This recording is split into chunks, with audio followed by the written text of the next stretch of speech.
दोस्तों पूरे YouTube पे सबसे दमदार सरदार कंटेंट देने का जो छाती ठोक के हम दावा करते हैं, उसी के क्रम में फाइनेंशियल अकाउंटिंग की यूनिट 2 की क्लास ही रहेगी। एमसीक्यू बेस्ड एग्जाम की बेहतरीन तैयारी के लिए आज क्वालिटी एक्सप्लेनेशन के साथ इस वीडियो को हम कंप्लीट करेंगे। और एक और बात बताना चाहेंगे भैया, सबसे ज़्यादा जो क्वेश्चन है वो यूनिट 2 से पूछे जाते हैं, मुझे लगता है ऐसा। और आज इस क्लास को अगर आपने कंप्लीट देख लिया तो मुझे लगता है ना, किसी सीरीज मॉडल कहीं से भी आपको पढ़ने की आवश्यकता नहीं पड़ेगी। विश्वास रखना अपने इस भाई पर, और जिस विश्वास से आप हमारी क्लास देखेंगे भाई साहब, हम दावा करते हैं आपके विश्वास को डिगने नहीं देंगे भैया, है ना। क्वालिटी एक्सप्लेनेशन होगी, हर एक चीज़ को हम आपके माइंड में फिट कर देंगे, हर एक्सप्लेनेशन को हम जिंदा कर देंगे और आपके माइंड में एक एक चीज़ इस तरह से फिट होगी, आप भाई साहब भूल नहीं पाएंगे चीज़ों को, ठीक है। और हर यूनिवर्सिटी के लिए, आप किसी भी यूनिवर्सिटी के क्यों ना हो, सबके लिए ये वीडियो रामबाण का काम करेगी। एक और बात बताएं, उसके बाद हम आगे चल रहे वीडियो को स्टार्ट कर रहे हैं। देखिए, एक क्लास में हम एक यूनिट को कंप्लीट करते हैं बिजनेस मैनेजमेंट के साथ, essential of e commerce, business economics, financial accounting, या आपका जो माइनर है फर्स्ट ईयर हेल्थ, सब कुछ हम कंप्लीट करते हैं भाई। तो बहुत ज़्यादा लंबी अपनी क्लास वैसे भी नहीं होती है, 20-30 मिनट की हम क्लास बनाते हैं और छाती ठोक के जब हम दावा करते हैं तो क्वालिटी भी हम अपने कंटेंट बात करेंगे। पहले एमसीक्यू की रॉयल्टी क्या होती है। पहले रॉयल्टी के बारे में एक से दो चीज़ें हम आपको क्लियर कराते हैं, सुनिएगा। देखिए, रॉयल्टी क्या होती है। रॉयल्टी एक तरीके का भुगतान है। क्या है? एक तरीके का एक भुगतान होता है, और दूसरी इसकी जो पेमेंट होती है वो वेरिएबल होती है। कैसी होती है? वेरिएबल होती है। वेरिएबल का अर्थ होता है कि भैया ये पेमेंट जो है वो फिक्स्ड नहीं होगी, है ना।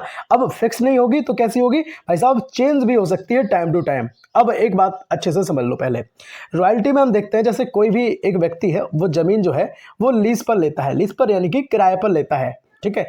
तो जब वो किराए पर लेगा तो जो उसका जमीन का जो मालिक होगा तो उसको क्या करेगा भैया? कुछ पेमेंट देगा, कुछ भुगतान करेगा, है ना। अब जो मैं बात कर रहा था कि ये वेरिएबल है, यानी कि फिक्स्ड नहीं है, तो फिक्स ना होने का कारण क्या है कि भाई साहब हो सकता है कि जमीन की कीमत कभी कम लगे और कभी ज़्यादा लगे, ठीक है। तो इस तरह से ये जो होगी वो उसको क्या कहेंगे भैया, कि कोई भी चीज़ जिसको हम किराए पर लेते हैं उसके लिए जो हम भुगतान देते हैं भाई साहब, वो कहीं ना कहीं रॉयल्टी से लेट करता है। जैसे उपयोग के बदले जो दिया गया भुगतान है उसको कहेंगे रॉयल्टी। उम्मीद करता हूं कि रॉयल्टी के बारे में आपने जितने भी फैक्ट समझे होंगे, एक एक चीज़ आपके माइंड में क्लियर हुई होगी।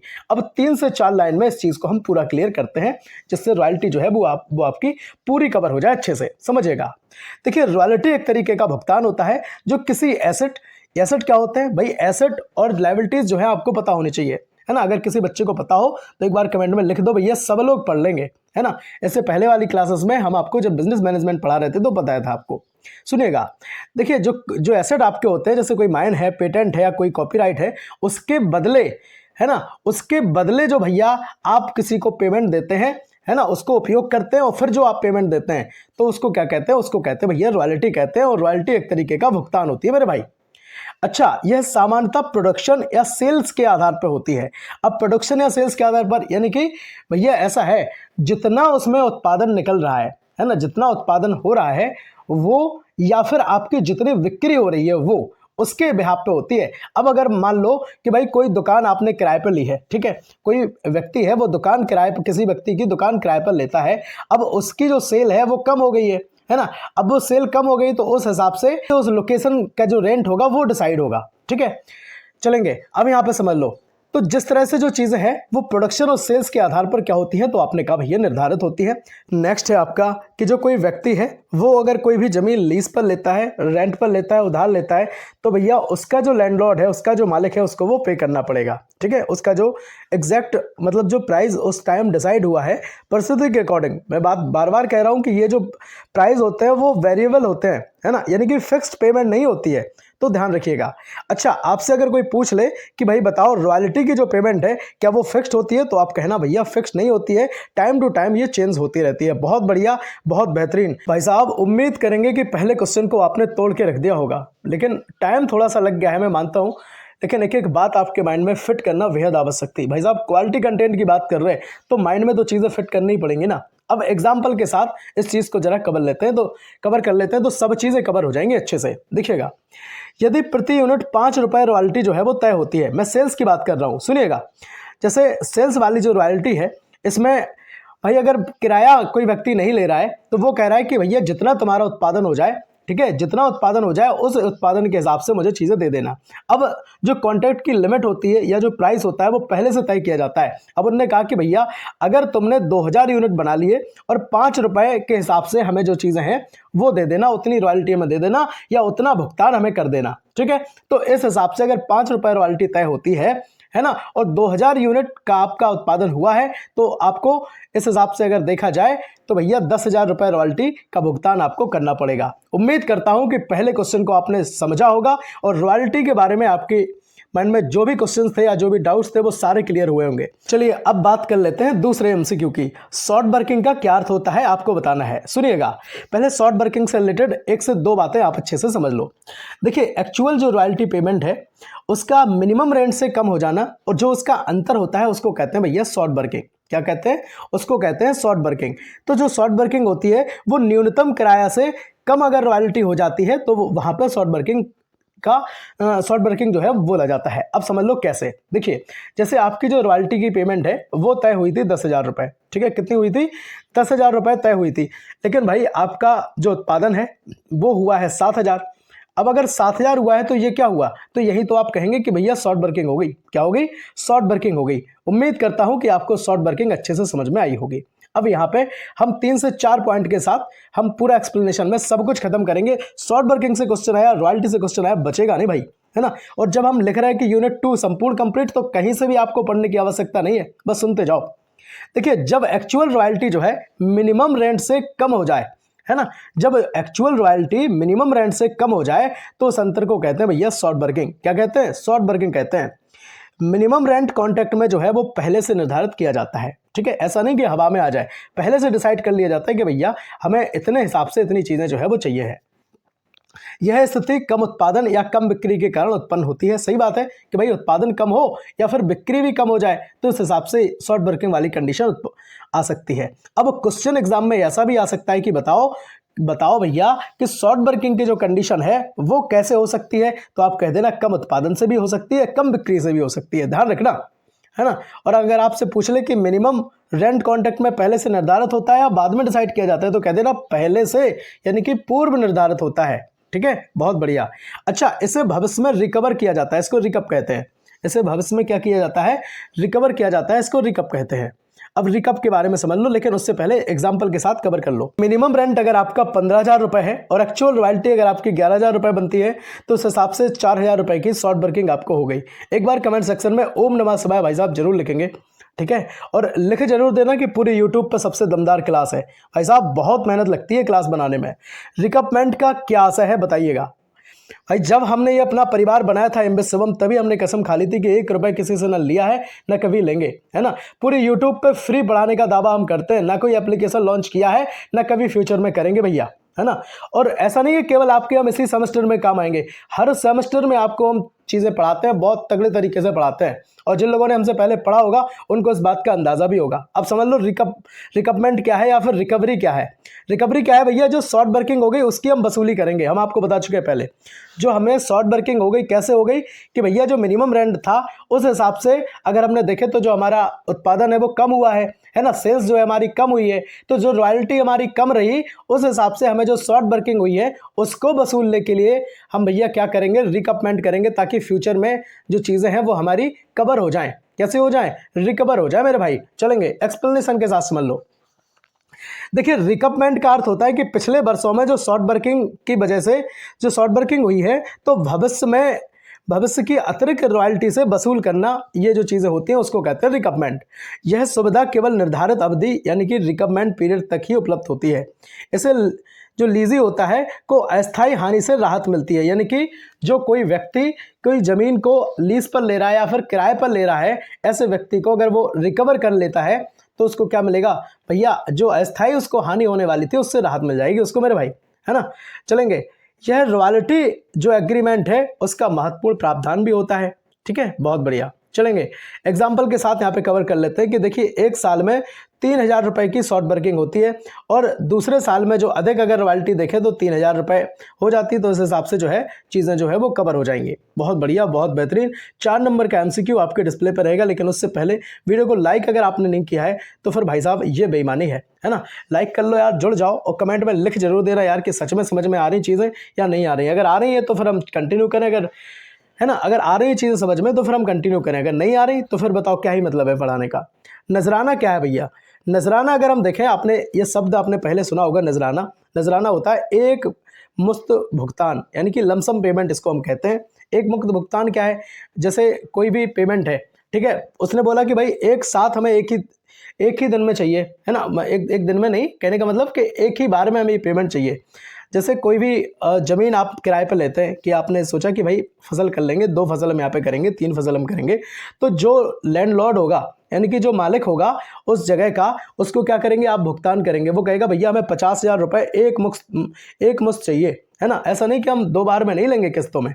तो इसको कहते हैं कि नजराना, या फिर कहते हैं एक मुश्त भुगतान या फिर लमसम पेमेंट, समझिएगा। देखिए एक्सप्लेनेशन के साथ 3 से 4 लाइन में इस चीज़ को भी हम कवर करेंगे। सुनते जाओ बस, है ना, बैठे बैठे बस सुनते जाओ, सुनना ही तो है। लेकिन अगर आप लिखते जाते हैं तो ये आपके माइंड में बहुत बेहतरीन तरीके से फिट होंगी चीज़ें। और आप देख लेना एग्जाम हॉल से मुस्कुराते हुए बाहर आएंगे, विश्वास रखना अपने इस भाई पर। नजराना एक प्रकार का लमसम पेमेंट होता है। यह लीज एग्रीमेंट के प्रारंभ में दिया जाता है और यह रॉयल्टी से अलग और अतिरिक्त होता है। इसे कई बार प्रीमियम भी कहा जाता है। क्या कहा जाता है भैया? प्रीमियम भी कहा जाता है। एग्जाम्पल के साथ समझ लो तो समझ में आ जाएगा। देखिए जमीन लीज लेते समय क्या होता है भैया, 50,000 रुपये एक बार देना, इसको कहते हैं नजराना। ठीक है, एक बार में आपको 50,000 रुपये आपको देना पड़ेगा, ये चीज़ें होती है। बहुत बढ़िया, चलेंगे 5 नंबर प्रश्न की हम यहाँ पे बात कर रहे हैं। शॉर्ट वर्किंग रिवर्स अकाउंट का जो उपयोग है वो क्यों किया जाता है? शॉर्ट वर्किंग रिवर्स अकाउंट की अगर हम बात कर ले तो इसका किया जाता है कि भाई शॉर्ट वर्किंग को एडजस्ट करने के लिए, है ना। किसके लिए? शॉर्ट वर्किंग को एडजस्ट करने के लिए। शॉर्ट वर्किंग क्यों होती है बताओ जल्दी कमेंट में बताओ, शॉर्ट वर्किंग होती क्यों है? देखिए यह खाता शॉर्ट वर्किंग को फ्यूचर में एडजस्ट करने के लिए बनाया जाता है, ताकि भैया जो शॉर्ट वर्किंग हुई है, जो हमें हानि हो गई, उसको हम क्या करें, उसको हम रिकवर कर पाएँ, रिकपमेंट कर पाएँ। सुनिए, जब रिकपमेंट होता है तब इस खाते का उपयोग किया जाता है, यानी कि जब चीज़ें रिकवर हो जाती हैं तब इस खाते का जो है वो उपयोग किया जाता है। यह अकाउंटिंग रिकॉर्ड को व्यवस्थित और स्पष्ट बनाता है। क्या बनाता है भाई? स्पष्ट भी बनाएगा और व्यवस्थित भी करेगा। यह लीजी के अकाउंट में इसका जो विशेष महत्व है वो बहुत ज़्यादा इंपॉर्टेंस है भैया इसका। ठीक है, क्यों है? क्योंकि जब रिकपमेंट होता है तब उस समय इसकी बहुत ज़्यादा आवश्यकता पड़ती है। पहले शॉर्ट वर्किंग रिवर्स में डाला और बाद में प्रॉफिट से जो है वो एडजस्ट किया। बहुत बढ़िया। 6 नंबर का प्रश्न आपके डिस्प्ले पर रहेगा। शेयर जरूर कर देना वीडियो को, है ना, दोस्तों को भेज देना भाई। अगर आप किसी की मदद करेंगे तो ईश्वर आपकी भी मदद करेगा, क्योंकि बहुत सारे दोस्त आपके परेशान हो रहे होंगे कि भाई क्लास ही नहीं मिल रही। आप किसी भी यूनिवर्सिटी के क्यों ना हो, मैं फिर से कह रहा हूँ, बहुत सारे लोग सोचते हैं कि भाई मैं फलानी यूनिवर्सिटी से हूँ, मैं फलानी यूनिवर्सिटी से हूँ। आप किसी भी यूनिवर्सिटी से क्यों ना हो, आप चाहें तो अपनी चीज़ें मैच कर लेना, यही सब है ना। अगर आपके में MCQ एग्जाम हो रहे, किसी भी यूनिवर्सिटी से आप क्यों ना हो, OMR बेस्ड एग्जाम के लिए रामबाण क्लास है, समझ लो ये। और अगर लिखित हो रहा है तो उनके लिए हमने अलग से क्लासेस बनाई हैं। 6 नंबर का प्रश्न, सब लीज का क्या अर्थ होता है? सब लीज देख लो भैया, यह लीजी को किसी मतलब अन्य को दे देना। इसका अर्थ होता है जैसे कोई व्यक्ति है, ठीक है, अब उसने अपनी कोई जमीन किराए पर ली है, ठीक, अब वो क्या करेगा कि किराए पर लेने के बाद उसको किसी दूसरे व्यक्ति को किराए पर दे देगा, तो इसको कहते हैं सब लीज। क्या कहते हैं? सब लीज इसको कहते हैं। यहाँ पे जरा हम एग्जाम्पल से समझ लेते हैं और उसके बाद फिर हम आपको एक्सप्लेनेशन दे रहे हैं। देखिए जैसे ए ने जमीन लीज ली, ठीक है, और बी को दे दी। अब इसने तो लीज पे खुद ली थी, अब बी को खुद किराए पे दे दी कि भैया अब तुम इसको कर लो, तो इस हिसाब से जो मुनाफा वो कमा लेगा, है ना कहीं कुछ, तो इसको कहते हैं सब लीज। अब एक्सप्लेनेशन के साथ समझ लो। यहाँ पे जब लीजी अपनी लीज को किसी तीसरे व्यक्ति को दे देता है तो उसको कहते हैं सब लीज। समझ गए? समझ में आ गया ना? इसमें नया व्यक्ति जो है वो सब लीजी कहलाता है।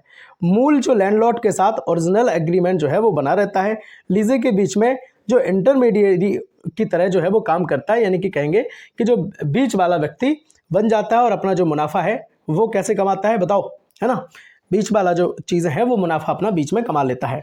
7 नंबर का MCQ रहेगा, हायर परचेज सिस्टम में जो ओनरशिप होती है वो कब ट्रांसफर होती है ना। हायर परचेज सिस्टम में ओनरशिप कब ट्रांसफर होती है आपको बताना है भैया। ये होती है लास्ट जो आपकी किस्त होती है, आखिरी किस्त पर होती है मेरे भाई, है ना। कब होती है? आखिरी किस्त पर होती है, समझ लो यहाँ पे। देखिए हायर परचेज में वायर शुरुआत में ओनर नहीं होता, है ना। क्या होता है? शुरुआत में ओनर वो नहीं होगा, बाद में फिर ओनर बन जाए वो अलग मैटर है। वह केवल वस्तु का उपयोग करता है मेरे भाई। और अंतिम किस्त यानी कि जो लास्ट इंस्टॉलमेंट होता है देने पर उसको फिर उसकी जो ओनरशिप है वो मिल जाती है।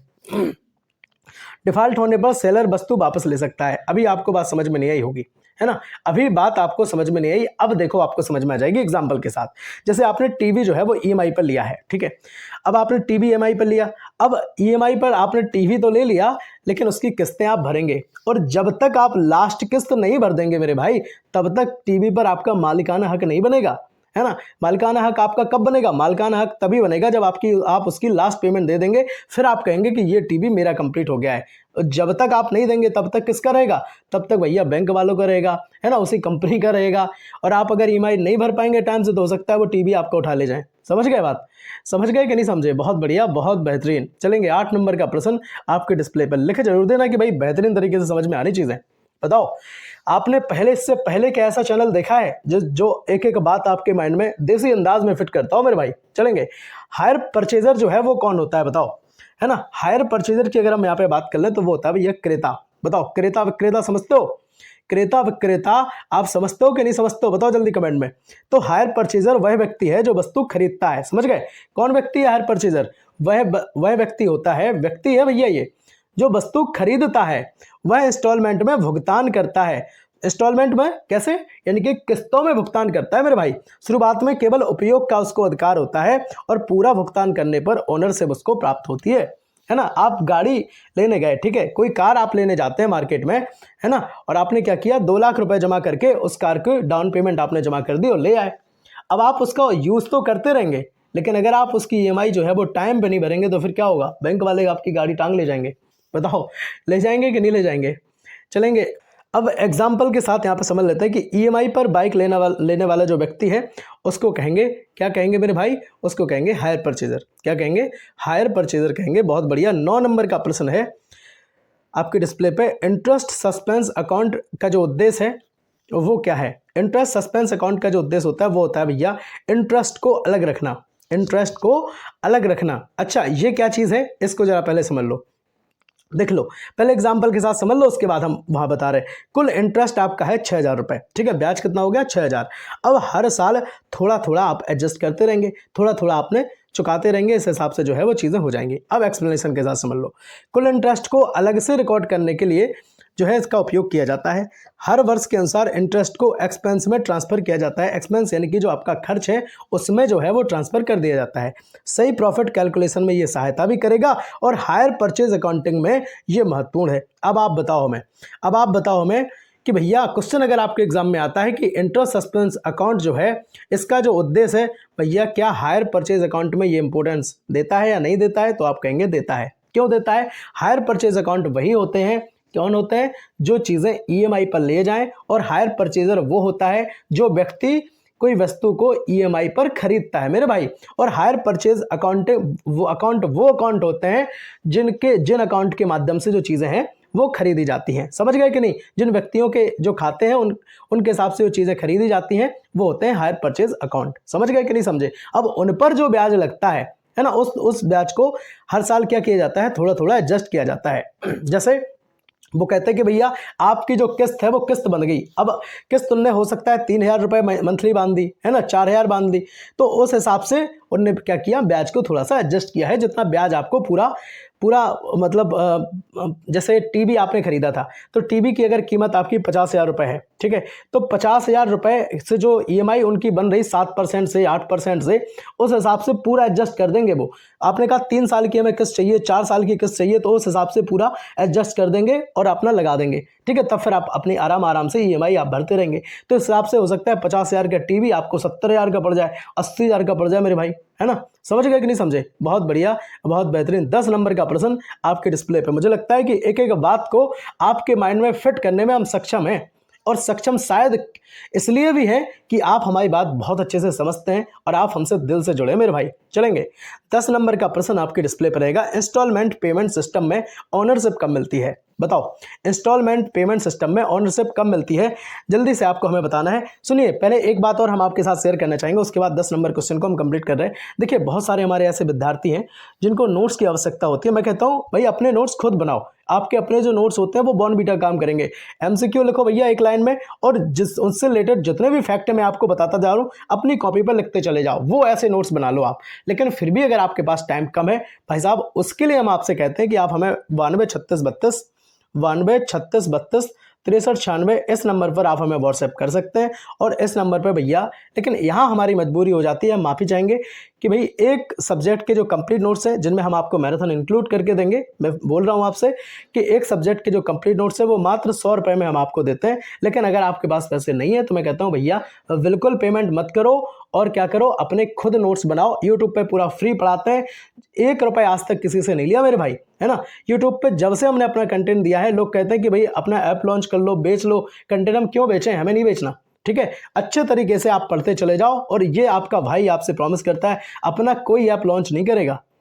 अब 10 नंबर का प्रश्न अच्छे से समझ लेते हैं। देखिए, इंस्टॉलमेंट पेमेंट सिस्टम में जो ओनरशिप है वो कब मिलती है? तो भैया वो तुरंत मिल जाती है। अब आप हो गए होंगे कंफ्यूज।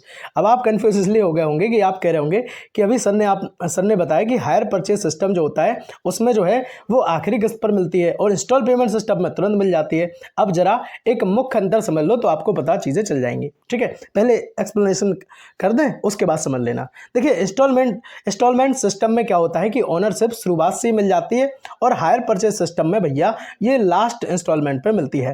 केवल पेमेंट जो है वो इसमें किस्तों में किया जाता है, और इसमें सेलर का कंट्रोल नहीं रहता। अब सुनो बात, देखिए जो हायर परचेज सिस्टम होता है उसमें जो ब्याज होता है वो शेष राशि पर लगता है। किस पे लगता है?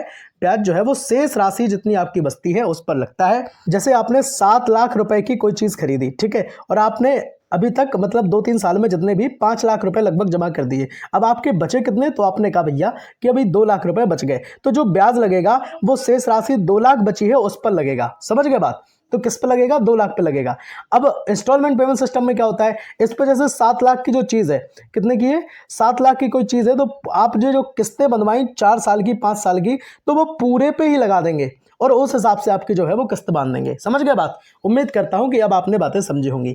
तो भैया हायर परचेज सिस्टम में क्या है, शेष राशि पर ब्याज लगता है, और इंस्टॉलमेंट पेमेंट सिस्टम में आमतौर पर पूरी राशि पर जो ब्याज की गणना अग्रिम रूप से उसमें भैया की जाती है। उम्मीद करता हूं कि ये बात आपके माइंड में फिट हुई होगी। अब देखिए, जैसे मोबाइल इसमें EMI पर लिया तो तुरंत यहाँ आपका हो जाएगा, ठीक है, और उसमें क्या होगा? उसमें आपका तुरंत नहीं होगा। किसमें? हायर परचेज सिस्टम में। मैं बार बार आपको समझा रहा हूँ। 11 नंबर का प्रश्न है, यहां से आपकी बातें क्लियर हो जाएंगी, क्योंकि हमने यहाँ पे यही क्वेश्चन बनाया है पूरा।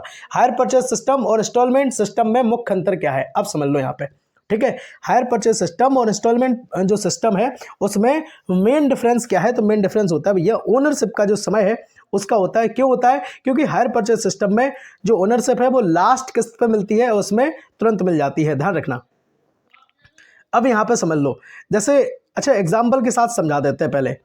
जैसे HP हायर पेमेंट सिस्टम में क्या है, जो लास्ट में मालिक आप बनते हैं, और इंस्टॉलमेंट में क्या है, आप मालिक तुरंत बन जाएंगे, ठीक है, आप मालिक तुरंत बन जाएंगे। अब एक्सप्लेनेशन करते हैं।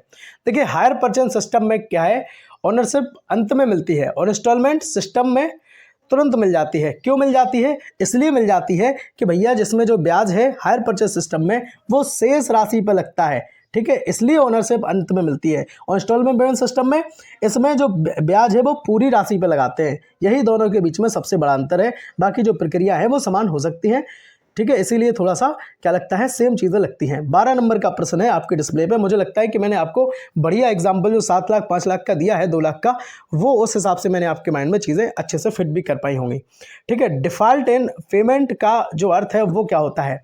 डिफ़ॉल्ट इन पेमेंट की अगर हम अर्थ की बात कर लें तो वो होता है भैया पेमेंट समय पर ना करना, ठीक है, पेमेंट समय पर ना करना होता है। एक्सप्लेनेशन के साथ समझ लो तो आपको चीज़ें क्लियर हो जाएंगे। जब बायर समय पर किस्त नहीं देता है तो उसको डिफ़ॉल्ट कहते हैं।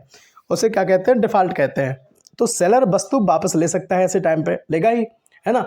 कुछ भुगतान जब्त भी हो सकता है, और यह परचेज हायर परचेज में कॉमन स्थिति है। ये किस में होता है? हायर परचेज में भैया कॉमन स्थिति है। लेकिन अब देखो यहाँ क्या होता है, जैसे आपने कोई मोबाइल लिया, सुनियो बात, जैसे आपने कोई मोबाइल जो है वो आपने किस्तों पर लिया था, ठीक। अब किस्तों पर आपने मोबाइल लिया था इंस्टॉलमेंट पेमेंट सिस्टम पे, तो उसने क्या किया, पूरे पे आपको ब्याज लगा दिया। जैसे आपका मोबाइल की कीमत आपकी 20,000 रुपये थी, ठीक है, तो इसके पूरे 20,000 से उसने 3 साल की जो किस्त निकाली और पूरा एक साथ में उसने अपना ब्याज लगा दिया।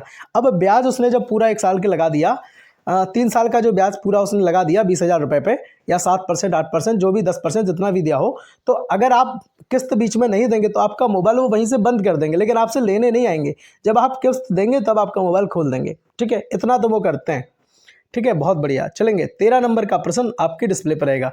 अच्छा, पहले एक्सप्लेनेशन समझ लो इसकी कि भाई ईएमआई नहीं दी तो बाइक क्या है भाई, वापस ले ली गई। तो बाइक वापस किस में ली जाती है, हायर परचेज सिस्टम की यहाँ पे बात हो रही है। चलेंगे 13 नंबर एमसीक्यू की यहाँ पे बात हो रही। देखिए, पार्शियल रिटर्न्स ऑफ गॉड का क्या अर्थ होता है। पार्शियल रिटर्न्स ऑफ गॉड का अर्थ होता है मेरे भाई कुछ हिस्से वापस करना, है ना। ऑप्शंस पढ़ने में हम टाइम वेस्ट नहीं कर रहे भाई, मैं समझता हूँ कि आपके पास टाइम कम है। एक्सप्लेनेशन के साथ समझ लो। देखिए, बायर कुछ गुड्स जो है वो वापस कर देता है। गुड्स मतलब जो उसका माल होता है ना, जो उसका सामान है, बाकी गुड्स अपने पास रखता है, अकाउंट में एडजस्टमेंट किया जाता है, और हायर परचेज में यह संभव चीज़ें होती है, ठीक है। जैसे 5 मशीनें ली, है ना, और 2 वापस कर दी, तो ये चीज़ है। चलेंगे 14 नंबर का प्रश्न आपके डिस्प्ले पे कि वेंडर कौन होता है ना।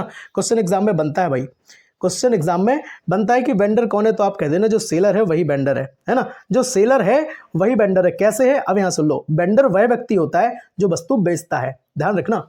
अच्छा, वेंडर कौन होता है, वेंडर वो होगा ना जो वस्तु बेचेगा, खरीदने वाला थोड़ी ना होगा।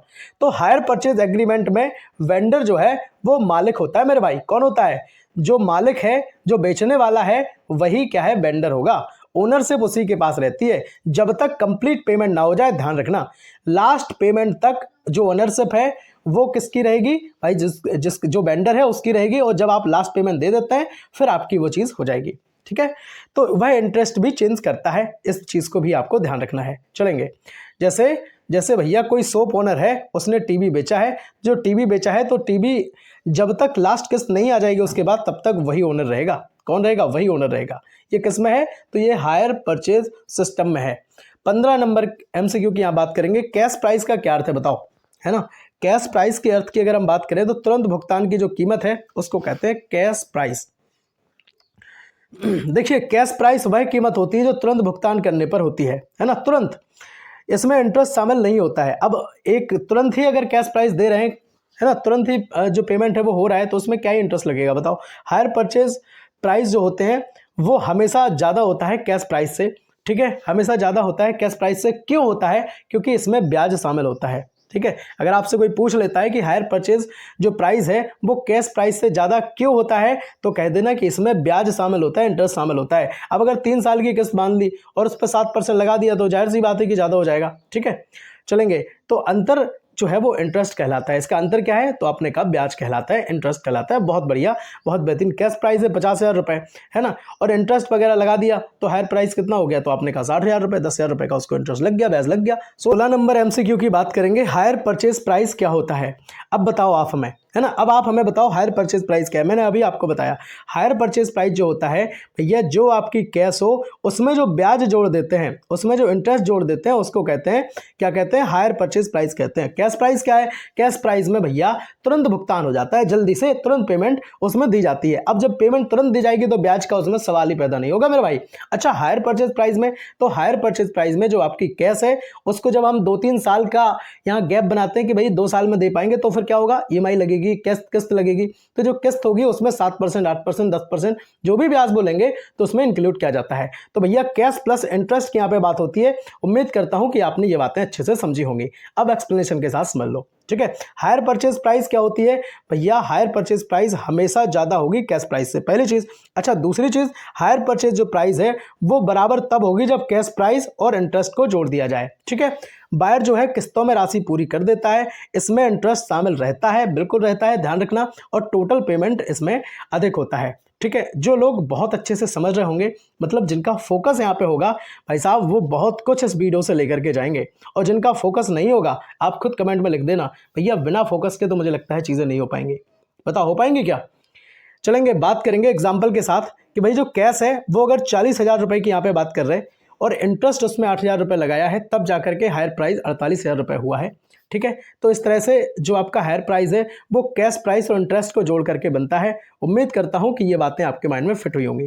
अब आप हमें बताओ एक बार कमेंट में, क्या सच में पूरी यूट्यूब पर दमदार क्लास है? जो हम छाती ठोकते हैं, जो दमदार कंटेंट देने का हम वादा करते हैं, दावा करते हैं, बताओ क्या भाई मेरी बात में दम है या नहीं है, कंटेंट में क्वालिटी है या नहीं है? ये बात आपको डिसाइड करनी है। कमेंट में एक बार लिख देना मेरे भाई, है ना। आप अगर लिख देंगे तो मेरे सीने में ठंडक पड़ जाएगी। चलेंगे 17 नंबर का एमसीक्यू, इंटरेस्ट की जो गणना है वो किस आधार पर होती है? बताओ। गला बैठा है लेकिन भाई रुकेंगे नहीं क्योंकि एग्जाम आपके आ रहे हैं। 17 नंबर के एमसीक्यू की हम बात करेंगे कि भाई इंटरेस्ट की जो गणना है वो किस आधार पर होती है, तो वो होती है आउटस्टैंडिंग बैलेंस के आधार पर। किस पर? आउटस्टैंडिंग बैलेंस के आधार पर होती है। कैसी होती है जरा समझ लो। इंटरेस्ट जो है वो बकाया राशि, जो बकाया राशि है उसको कहते हैं आउटस्टैंडिंग। ठीक है।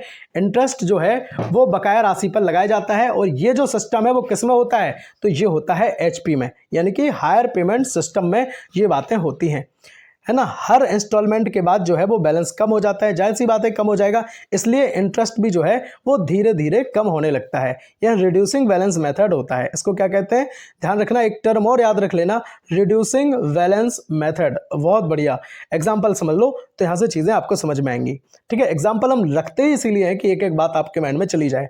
पहले 50,000 पर इंटरेस्ट, अब फिर जब 30,000 रुपये बच गए तो फिर 30,000 पर इंटरेस्ट लगेगा, है ना। जैसे आपने 50,000 की कोई चीज़ खरीदी, अब बाकी आप 20,000 जमा कर चुके हैं तो बचे कितने, 30,000, तो फिर आपका 30,000 पर लगेगा। 10,000 जमा कर देंगे तो बचे 20,000, तो 20,000 पर लगेगा, है ना। फिर इस हिसाब से अगर 2,000 कर बचे तो फिर 2,000 पर लगेगा। ये चीज़ें होती हैं मेरे भाई। अब लेकिन पेमेंट, इंस्टॉलमेंट पेमेंट सिस्टम में क्या होता है, उसमें चीज़ें अलग होती हैं। उसमें जैसे अगर 70,000 की कोई चीज़ थी तो 70,000 पूरे पर आपका एक साथ ही लग जाएगा, फिर उस हिसाब से वो आपकी किस्त लगा देंगे।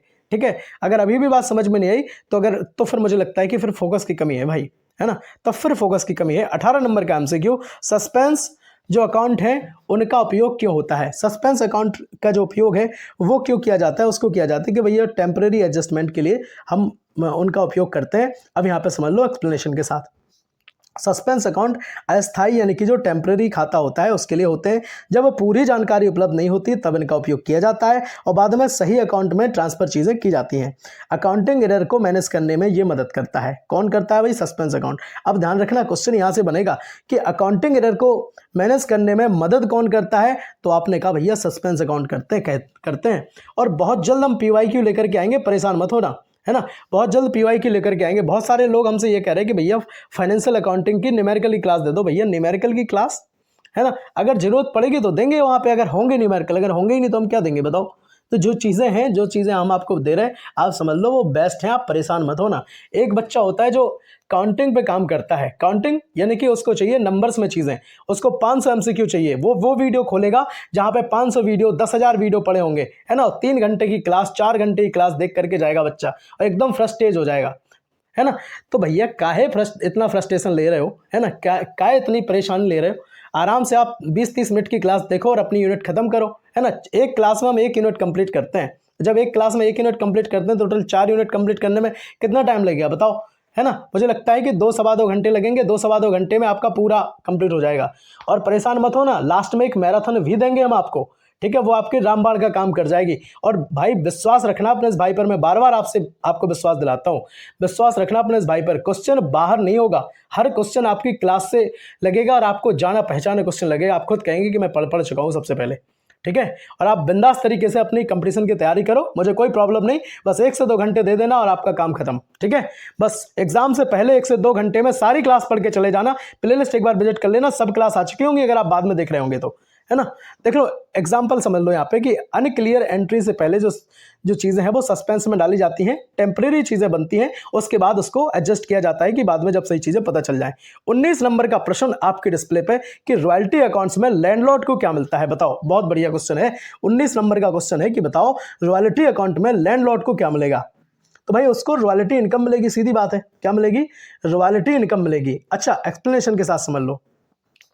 लैंडलॉर्ड एसेट का मालिक होता है। एसेट क्या होते हैं, लायबिलिटीज क्या होती हैं, पहले ही मैंने एक क्वेश्चन पूछा था आपसे, और अगर आपने नहीं लिखा है तो फिर बेईमानी है। अगर आपको नहीं पता है, बिजनेस मैनेजमेंट अगर आपका सब्जेक्ट है तो उनकी क्लासेस अपनी पूरी, है ना, 4 यूनिट की क्लास अपने परिवार एम्बेसडर पर उपलब्ध है। जाकर के प्लेलिस्ट एक बार विजिट कर लो, है ना, और समझ लो कि चीज़ें क्या होती हैं। देखिएगा, यह लीज से रॉयल्टी जो है वो प्राप्त करता है और जो रिलीज मतलब वही जो रेंट पे चीज़ें देते हैं, यह उसकी इनकम होती है। यह प्रोडक्शन या फिर सेल्स के आधार पर होती है। सेल्स की भी मैंने आपको बताई थी चीज़ें कि अगर रॉयल्टी की जो पेमेंट है वो 5 रुपये डिसाइड हो गई और 2000 यूनिट आपने बना ली है ना, तो इस हिसाब से आपको कितना देना पड़ेगा, तो आपने कहा भैया 10,000 रुपये अदा करने पड़ेंगे, तो वो चीज़ें होती हैं। देखिए, ज़मीन का जो मालिक है वो रॉयल्टी इनकम लेता है, सिंपल सी बात है। 20 नंबर का MCQ और लास्ट MCQ है। भाई साहब बधाई हो अगर आप यहाँ तक पहुँच चुके हैं तो। रॉयल्टी एग्रीमेंट में मिनिमम रेंट का उद्देश्य क्या होता है? तो रॉयल्टी एग्रीमेंट में अगर मिनिमम रेंट की हम बात कर लें तो भाई साहब लैंडलॉर्ड को मिनिमम इनकम देना, ये होते हैं रॉयल्टी एग्रीमेंट। अच्छा, मिनिमम एग्रीमेंट वो कहते हैं ना डाउन पेमेंट की बात, वही चीज़ समझ लो, है ना, वही चीज़ यहाँ पे कम से कम समझ लो आप, एक्सप्लेनेशन के साथ देख लो। मिनिमम रेंट लैंडलॉर्ड की सुरक्षा के लिए होता है, चाहे प्रोडक्शन कम हो उसे न्यूनतम जो है वो इनकम मिले। तो लीज को शॉर्ट वर्किंग का सामना यहाँ पे करना पड़ता है। जब भाई अगर प्रोडक्शन कम हो गया, पहले से आपने जो सिक्योरिटी है, पैसे हैं वो जमा कर दिए, तो फिर क्या होगा, शॉर्ट वर्किंग का सामना हो सकता है करना पड़े अगर आपका प्रोडक्शन कम हो, सेल्स कम हो जाए तब। तो यह एग्रीमेंट का महत्वपूर्ण क्लॉज होती है भैया, इस चीज़ को आपको ध्यान रखना है। एग्जाम्पल देख लो एक बार कि कम उत्पादन होने पर भी आपको 10,000 रुपये देना जरूरी ही होगा। अब चाहे आपका 10,000 हो या ना हो, फिर यही कंडीशन आपकी किसकी बनेगी, शॉर्ट वर्किंग की बनेगी। अब जब शॉर्ट वर्किंग होगा फिर आप क्या करेंगे, रिकवरमेंट करेंगे, है ना, रिकवर करने की कोशिश करेंगे चीज़ों को। बहुत बढ़िया। फाइनेंशियल अकाउंटिंग की यूनिट 1 को इससे पहले हम कंप्लीट कर चुके हैं। बहुत तगड़े MCQ के साथ हम चीज़ें आपको पढ़ाते हैं, विद बेहतरीन क्वालिटी एक्सप्लेनेशन हम चीज़ें भैया देते हैं आपको। और अगर आप बाद में क्लास देख रहे होंगे तब तक हो सकता है सारी क्लास आ चुकी है। मैं फिर से कह रहा हूँ, क्योंकि एक क्लास हम एक दिन में कंप्लीट कर रहे हैं और 1 से 2 दिन मतलब कोशिश तो ये करते हैं कि 2 सब्जेक्ट की कम से कम क्लास दे दें, लेकिन टाइम की कमी की वजह से हम चीज़ें नहीं कर पाते हैं। लेकिन भैया आपका मतलब जो आपके एग्ज़ाम आने वाले हैं उसका हम पे भार है ना, परेशान मत होना, और चीज़ें हम आपके लिए करा रहे हैं, बहुत तगड़े तरीके से चीज़ें कराते हैं। चारों यूनिट फाइनेंशियल अकाउंटिंग की हम कंप्लीट करेंगे। आप BU झांसी के हों, कानपुर CSGM यूनिवर्सिटी के हों, है ना, कहीं के भी क्यों ना हो, आप बस अपना सिलेबस मैं कहता हूँ एक बार विजिट कर लो। इन्हीं चारों यूनिट से ही होगा आपका, है ना, इन्हीं चारों से ही होगा। बिजनेस मैनेजमेंट की क्लास अगर आपने नहीं देखी है तो भाई देख लो। एसेंशियल ऑफ ई-कॉमर्स की क्लास अभी तो अपलोड नहीं हुई है, लेकिन 1 से 2 दिन में हम अपलोड कर देंगे। और आप, मैं फिर से कह रहा हूँ, अगर आप बाद में क्लास देखेंगे तब तक हो सकता है सारी क्लास आ चुकी हो। तो एक बार प्लेलिस्ट आप विजिट जरूर कर लेना, बिजनेस इकोनॉमिक्स सबके लिए। और भाई बताना जरूर कि अपनी जो क्लास है आपको लगी कैसी है, सच में दमदार क्लास थी या फिर मैंने सिर्फ हवाई बातें की हैं, आपको चीज़ें समझ में आई या नहीं आई। मैं कहता हूँ अगर आपने फोकस से चीज़ें देखी होंगी तो मुझे लगता है कि इससे बेस्ट क्लास आपको लगी ही नहीं सकती, है ना। और मिलते हैं अगली वीडियो में, तब तक के लिए जय हिंद, वंदे मातरम, भारत माता की जय, हर हर महादेव। वीडियो को लाइक कर देना और जुड़ जाना यार, सब्सक्राइब कर लेना ताकि अगली जो वीडियो है उसकी नोटिफिकेशन मिस ना हो आप तक। राधे राधे, सीताराम।